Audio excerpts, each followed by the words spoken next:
Salut à tous et bienvenue dans les news vidéo de mars 2023, des news dans lesquelles n'apparaîtront pas, conformément à la Convention de Genève, des clowns, des mimes, ni des présidents de la République, ces trois métiers étant par ailleurs extrêmement similaires. Sur ce, on va parler de vraies choses, et je vous dis à tout de suite. On va commencer de suite par une actualité qui va nous rattraper très vite. Il s'agit du prochain jeu vidéo Nullbuck, qui vous sera révélé très bientôt par l'éditeur. A priori, vous aurez le premier trailer avant la fin avril. En attendant ces révélations, je vous ai préparé cette petite vidéo teaser silencieuse qui nous ramène au studio de production sonore Pilon, à Lyon, où nous avons fait toutes les voix du jeu au début du mois de mars. Ici, on retrouve Zaz, qui faisait la voix de Revax depuis le début de la saga audio. Zaz est un compère avec qui j'ai fait les 400 coups au début des années 2000 et qui a également travaillé dans l'univers Nullbuck. J'aime bien travailler chez Pilon parce que d'une part, ça me rappelle un peu les poulets, et d'autre part, c'est une équipe à la fois super pro et extrêmement sympathique. En matière de voix, nous avons enregistré Velf, notre scénariste et dialoguiste, qui est aussi acteur, et Lily du Null Band, qui jouera ici dans un tout autre rôle. Ce fut une joie également de retrouver Dani, notre comédienne talentueuse et multirôle, ainsi que pour moi l'occasion de reprendre quelques voix emblématiques de l'univers Nullbuck. Et bien sûr, nous avons été accueillis par l'irremplaçable Franck Pitiot, qui apporte sa touche personnelle avec la voix d'un personnage que vous reconnaîtrez certainement si vous avez joué à l'amulette du désordre. J'ai filmé tout ça et j'ai fait de courtes interviews des gens que je vous partagerai un peu plus tard avec le son. Ici par exemple, Tom, le chef de projet, n'a pas l'air du tout paniqué et semble avoir dormi récemment, ce qui est vraiment bon signe.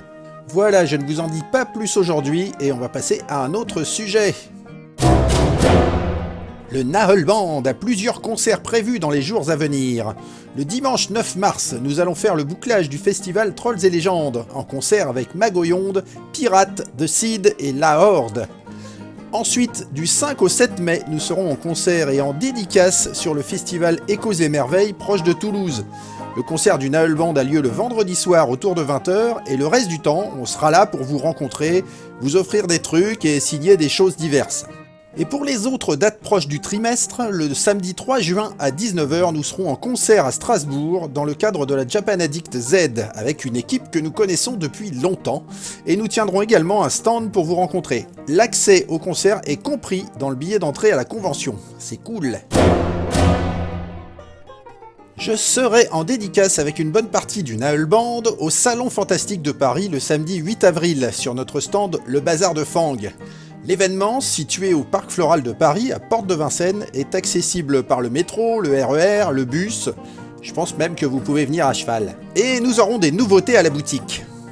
Je serai de retour cette année aux Imaginales d'Épinal, les 27 et 28 mai, avec des rencontres, des dédicaces et probablement des participations à des tables rondes où je pourrai une nouvelle fois vous raconter une partie de ma vie en même temps qu'un certain nombre de propos plus ou moins sérieux. Et j'aurai de nouvelles goodies gratuites à vous distribuer. Haha. Ce mois-ci est sorti le 6e volume de l'intégrale en 3 tomes de la série Nullbuck en BD paru chez Clair de Lune.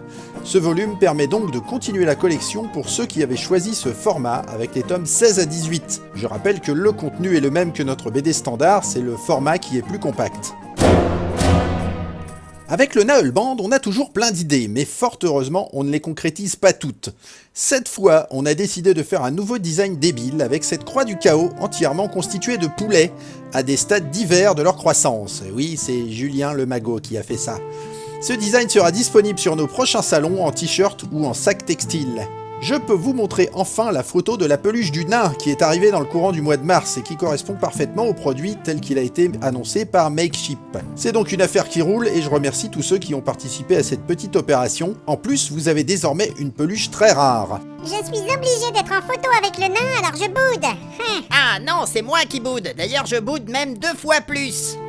Durant les mois de février et mars, j'ai principalement travaillé sur le jeu vidéo, mais j'ai également bouclé mon travail sur le prochain livre-jeu dont j'ai parlé dans les précédentes vidéos news et qui est actuellement à la maquette.